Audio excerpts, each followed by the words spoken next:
సత్యమూర్తి గారు, మీరు విన్నారు అంటే ఇరాన్ ఇప్పుడు హైదరాబాద్లో మనందరికీ తెలుసు ఇరానీ చాయ్ అంటాం, లేదంటే ఈ హలీం అని తింటారు, ఇవన్నీ కూడా ఇరాన్ నుంచి వచ్చినాయి. పర్షియన్ కల్చరు ఇదంతా ఒక అంశం. కల్చరల్గా మన సింధు నాగరికత ఎంత గొప్పదో అలా పర్షియన్ హెరిటేజ్ కూడా చాలా గొప్పది, దాని చరిత్ర ఇదంతా అదొక అంశం. అయితే దశాబ్దాలుగా ఈవెన్ అమెరికా ఆంక్షలు పెట్టిన తర్వాత కూడా మనం ఇరాన్ దగ్గర నుంచి భారీగానే ఆయిల్ కొనుక్కుంటూ వచ్చాం.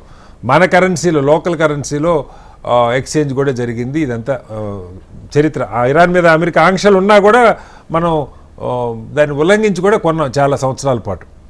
ఇవాళ ఇదంతా పక్కకు పెడితే ఒక అధ్యక్షుడు, ఆ పాయింట్ ఒకటి కీలకం. ఎందుకంటే ఇవాళ ప్రభుత్వం ఈ 4-5 రోజుల నుంచి దేశవ్యాప్తంగా ఈ చర్చ నడుస్తుంది. ఎందుకు మనం సంతాపం, విచారం కనీసం ఖండించడం కాదు, చనిపోయాడు కాబట్టి విచారం వ్యక్తం చేయలేదు అన్నది ఒక ప్రశ్న వస్తూ ఉంది. ప్రభుత్వం ఇవాళ మరి నిర్ణయం ఆలస్యమైందా, సరి చేసుకుందా మనకు తెలియదు. చర్చ అయితే నడుస్తూ ఉంది. ఇది ఒక అంశం. వ్యాపార ప్రయోజనాల రీత్యా కూడా మోరల్స్, ఒక సావరిన్ కంట్రీ మీద కవ్వింపు లేకుండా దాడి చేయటం ఒకటైతే, ప్రకటనలు రకరకాలు ఉంటాయి. ఇరాన్ వాళ్ళు కూడా ఇజ్రాయెల్ మ్యాప్లో లేకుండా చేస్తే ఇవన్నీ మాట్లాడిన మాటలు అబద్ధం ఎవరు అంట్లా. చర్చలు జరుగుతూ ఉన్నాయి, వాళ్ళ వైపు నుంచి ఏం దాడి లేదు. ఏకంగా అధ్యక్షుని చంపడంతో మొదలుపెట్టారు. దానికి ఒక విశ్వగురు పాత్రలో ఉన్న మనం విచారం వ్యక్తం చేయలేదు అనేది ఒక చర్చ నడిచింది. దానికి వాళ్ళ ప్రభుత్వం దాన్ని సరిచేసే ప్రయత్నం. అయితే కొత్త అంశాలు వస్తూ ఉన్నాయి. శ్రీలంక దగ్గర మీరు చూసుంటారు, హిందూ మహాసముద్రంలో అమెరికన్ సబ్మెరైన్ దాన్ని కొట్టింది. అమెరికా ఉన్నతాధికారి ఒక ప్రకటన ఏం చేశారంటే, మా పోర్ట్లు, మా నావల్ బేస్లన్నీ, ఎందుకంటే అమెరికా దగ్గర కదా అన్ని చుట్టుపక్కల నావల్ బేస్లు వాడుకుంటుంది, ఈ నావల్ బేస్లన్నీ ఇరాన్ డిస్ట్రాయ్ చేసిన కారణంగా మేము భారత్కి సంబంధించిన నావల్ బేస్లను వాడుకుంటున్నామని చెప్పి అమెరికా ఉన్నతాధికారి ఒక ప్రకటన చేశారు. సరే, ప్రభుత్వం వాళ్ళు ఖండించింది.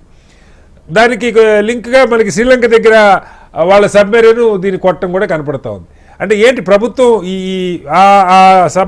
వార్షిప్ కూడా, ఇరాన్ వార్షిప్ వైజాగ్లో జరిగిన మన కార్యక్రమానికి హాజరై వాళ్ళు వెనక్కి వెళ్తున్నప్పుడు దాడి జరిగింది.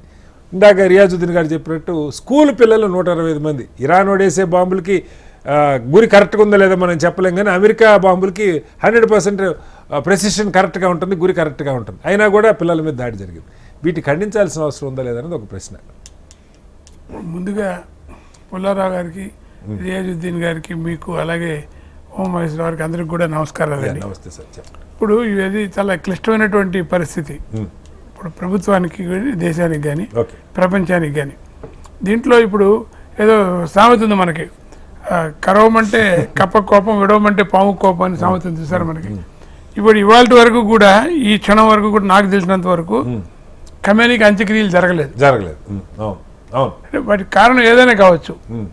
అంటే వాళ్ళు ఏదో ప్లాన్ చేసుకున్నారు, 40 రోజులు సంతాప దినాలే ప్రకటించుకున్నారు, అదే చేస్తారో తెలియదు. సో కాబట్టి అంటే అంత్యక్రియలు కూడా అంటే ఏ పరిస్థితుల్లో వాళ్ళు చేశారో మనకు తెలియదు. వాళ్ళకు ఉన్నటువంటి క్లిష్ట పరిస్థితులు ఉండే. అలాగే ఇప్పుడు మీరు బోర్డర్ అన్నారు, మనకి ఇరాన్కిను, మనం భారతదేశానికి ఇరాన్కి బోర్డర్ ఉండింది యాక్చువల్గా. అంటే ఎవరి పుణ్యమైనా ఇవాళ మనం పాకిస్తాన్ అది బోర్డర్ వచ్చింది అనుకోండి. ఏదైనా కూడా ఒకప్పుడు పర్షియన్ కల్చర్ మీరు చెప్పినట్టుగా, పర్షియన్ సాహిత్యం కానీ, పర్షియన్ కల్చర్ కానీ మన దగ్గర చాలా విపరీతంగా లాంగ్వేజ్ అన్నారు.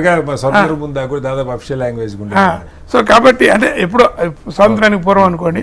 సో ఏదైనా కూడా మనం ఇవాళ మనం చాలా ఒక రకమైనటువంటి ఒక క్లిష్ట పరిస్థితుల్లో ప్రభుత్వం కానీ, ప్రజలు కానీ అందరూ ఉన్నారండి. భారత క్లిష్ట పరిస్థితుల్లో ఉందా? ఖచ్చితంగా. మీరు ఇందాక అన్నారు కరవమంటే కప్పకోపం, అంటే ఇది మనం విసుగురు అన్నప్పుడు కరవమంటే కప్పకోపం మన దగ్గర ఉన్నాం. మనం విసుగురు అని మీరు వేసుకున్న లేవు, నేను కాదు, ప్రభుత్వం వేసుకుంటారు లేవులు, ఎవరు వేసుకోలేదు. అలా అవ్వాలనేటువంటి ఆకాంక్ష మీకు లేకపోవచ్చు, రైట్, కొంతమందికి లేకపోవచ్చు.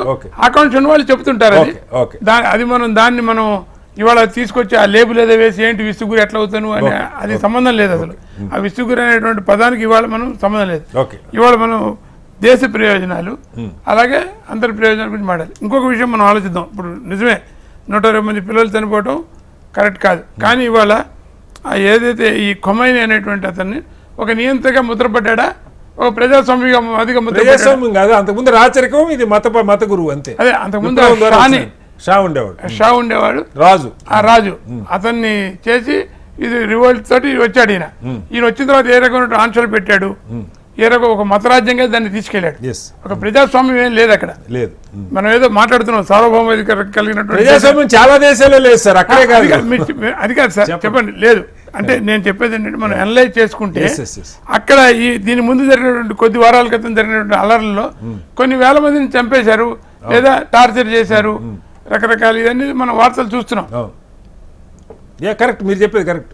సరే ఈ పరిస్థితుల్లో సరే ఇప్పుడు ఎక్కడ ఏం స్పందించాలి దాన్ని అనేటువంటిది ప్రభుత్వానికి ఉన్నటువంటి డెలిగసీలు ఉంటాయి, ఓకే ప్రభుత్వం చేస్తుంది అది. ఓకే సో మీరు ప్రకటించే ఇప్పుడు మీరు ఇందాక వారు చెప్పారు గడ్డాఫీ చనిపోయినప్పుడు ఏమైంది ఈ రూల్ అని అడిగారు ఓకే పుల్లారావు గారు. అవును. అంటే డైరెక్ట్ గా కాకపోయినా చెప్పారు కదా. అవును. అంతకుముందు గడ్డాఫీ చనిపోయినప్పుడు ప్రభుత్వం మరి ఎందుకు కాంగ్రెస్ అప్పుడు ప్రభుత్వమే. అప్పుడు 2011 అనుకుంటే if I'm not wrong, but అప్పుడేమి వీళ్ళేమి సంతాపం ప్రకటించాలి అంటే నేను అడుగుతాం అలా కాదు. అది అంటే నేను అనేది అంటే నేను దాన్ని తప్పు పట్టిన అసలు ప్రభుత్వ స్పందన ఆ రోజు ఉన్నటువంటి ఒక క్రిటికల్ సిచ్యువేషన్ లో ఓకే ఇప్పుడు అసలు యుద్ధం వల్ల మనకి ఏం జరుగుతుంది, మనకు వచ్చేటువంటి ఈ యొక్క ఆయిల్ నౌకలన్నీ కూడా ఇప్పుడు పుల్లారావు గారు చెప్పారు రష్యా డబుల్ చేసిందని. ఇలా మనం ఆల్టర్నేటివ్ మెథడ్స్ పెట్టుకోకపోతే ఇప్పుడు బ్రిటన్లో 193% పెరిగిపోయిందిట ఫ్యూయల్ మీకు రేట్లు, మీరు చూసారు లేదు అది. సో అటువంటి గడ్డు పరిస్థితి మళ్ళీ నేను అంటుంది అదే సార్. ఇప్పుడు గడ్డు పరిస్థితి రష్యా పెంచినా ఇంకొకటి పెంచినా ఇరాన్ ఇవాళ యుద్ధంలో ఉంది, మనకి ఇంకా తక్కువకి ఇవ్వడానికి అవకాశం, వాడికి డబ్బులు కావాలి.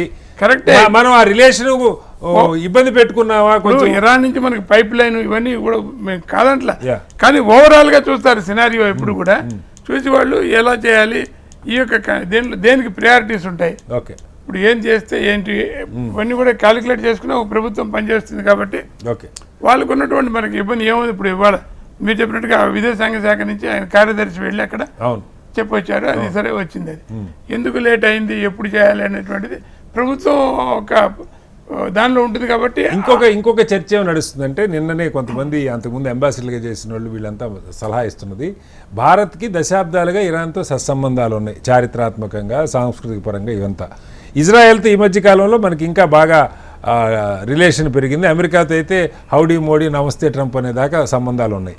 ఈ నేపథ్యంలో వీళ్ళ మధ్య ఒక శాంతిని కుదిర్చే ప్రయత్నం భారత్ ఎందుకు చేయకూడదు అన్నది కూడా ఒక చర్చ నడుస్తూ ఉంది. అంటే భారత్ అలాంటి రోల్ ప్లే చేయడానికి ఉందా, లేదు మీరు అన్నట్టు కరవమంటే కప్పకో విడమంటే పాము దగ్గర అన్నదానికి సిద్ధపడుతుందా? మనకున్న జనాభా, మన మార్కెట్, ఇందాక వారు చెప్పారు, మన మార్కెట్ విస్తృతి, మన మానవ వనరులు ప్రపంచంలో అలాగే 3వ అతిపెద్ద ఆర్థిక వ్యవస్థకు ఎదుగుతున్నాం అని చెప్తున్నాం. ఇన్ని పాజిటివ్స్ ఉన్నప్పుడు అలాంటి రోల్ ప్లే చేయడానికి ఎందుకు పూనుకోకూడదు అన్నది ఒక ప్రశ్న. పూనుకోవచ్చు. మనకి మళ్ళీ ఇంకో సమస్య చెప్తాను నేను. ముందు ఇల్లు చక్క పెట్టుకుని ఓకే బజార్లకు వెళ్ళము, మన దేశంలో పరిస్థితులన్నీ సరి చూసుకుని ఓకే అప్పుడు మనం ఏదైనా చేయడం, మధ్యవర్తిత్వం చేయడం. ఇప్పుడు ఒమాన్, ఐ థింక్ ఒమాన్ అని కూడా మధ్యవర్తిత్వం చేసింది కదా, ఖతార్ అండి, ఖతార్ ఏమైంది ఖతార్కి, వాడు ఖతార్ నెత్తి మీద వేశాడా? సో కాబట్టి ఇవన్నీ మధ్యవర్తిత్వం అసలు ఇగ్నోర్ చేశారు. సరే ఏదైనా మధ్యవర్తిత్వం చేయడానికి మన దగ్గర శక్తి ఉండాలి, మన మాట వినేటువంటి పరిస్థితి ఉండాలి. సో ఎవరికి వాళ్ళు వాళ్ళ యొక్క ఎజెండాని పట్టుకుని వెళ్ళారు. ఇప్పుడు అమెరికన్ ఎజెండా మనం ఇదే ఐ థింక్ ఇక్కడ డిబేట్లోనే మనం మాట్లాడుకున్నాం. నేను కొమాండీని చంపేస్తానని డైరెక్ట్గా ట్రంప్ ప్రకటించాడా? ప్రకటించకపోయినా ట్రంప్ని చంపేద్దాం అనేటువంటి ఉద్దేశంలో ఇరాన్ ఉంది. అంతకుముందు ట్రంప్ మన క్యాంపెయినింగ్లో ఉండగా ఇరాన్ అని ఎక్కడ రాలేదులేండి వారితో ఒక సాయుధుడు దాడి చేశాడు. సరే ఏది ఏమైనా కూడా వాళ్ళకి ట్రంప్ మీకు రాలేదు, ట్రంప్ మైండ్ లో అది ఇరాన్ చేయించింది నాకు తెలియదు. నేను అది కూడా చూశాను, నేను ఎక్కడో చూశాను చెప్పలేను కానీ అలా వస్తుంటాయి ఇవన్నీ. ఇప్పుడు రేపొద్దున కూడా ఇప్పుడు నిన్న మొన్న నిన్న కాదు అది ఇవాళ అనుకుంటా ఒక న్యూస్ ఒకటి వైరల్ అయింది. ఏమని నెతన్యాహు మీద దాడి చేశాడు, నెతన్యాహు చచ్చిపోయాడు. నెతన్యాహు అధ్యక్ష భవనం మీద ఇరాన్ దాడి చేసింది, ఆయనకి ఏం కాదు, ఆయన అక్కడ లేడని వార్తలు వచ్చినాయి. సరే అక్కడ ఉన్నాడు చచ్చిపోయాడని ఒక ఇరాన్ వార్త స్ప్రెడ్ చేసి ఉండొచ్చు. ఇప్పుడు మనం అంటే ఈ రకమైనటువంటి ఒక దాడులు జరుగుతుంటే వాళ్ళు టార్గెట్లు ఏవో పెట్టుకుంటారు. ఇప్పుడు మీరు ఇందాక అన్నారు ఇంకెవరు ఇరాన్ అధ్యక్షుడిగా వచ్చినా మాకు అనుకూలంగా ఉన్నవాడు మేము చెప్పిన వాడు తప్ప చంపేస్తామని ఇజ్రాయెల్. అసలు మాకు అనుకూలం అన్న మాట కూడా రాలేదు సార్. ఎవరు కూర్చున్న స్థానంలో చంపేస్తాం, ఇది ఇజ్రాయెల్ స్టేట్మెంట్. ఎవరు మాకు అనుకూలుడా అన్నది సెకండరీ, ఎవరు కూర్చున్నా చంపేస్తాం అన్నది వాళ్ళు ఇచ్చిన స్టేట్మెంట్. ఇప్పుడు అక్కడ టోటల్గా అక్కడ మీరు ఇంటర్నెట్ కట్ చేశారు, ఇవాటి వరకు కూడా రిస్టోర్ చేయలేదు.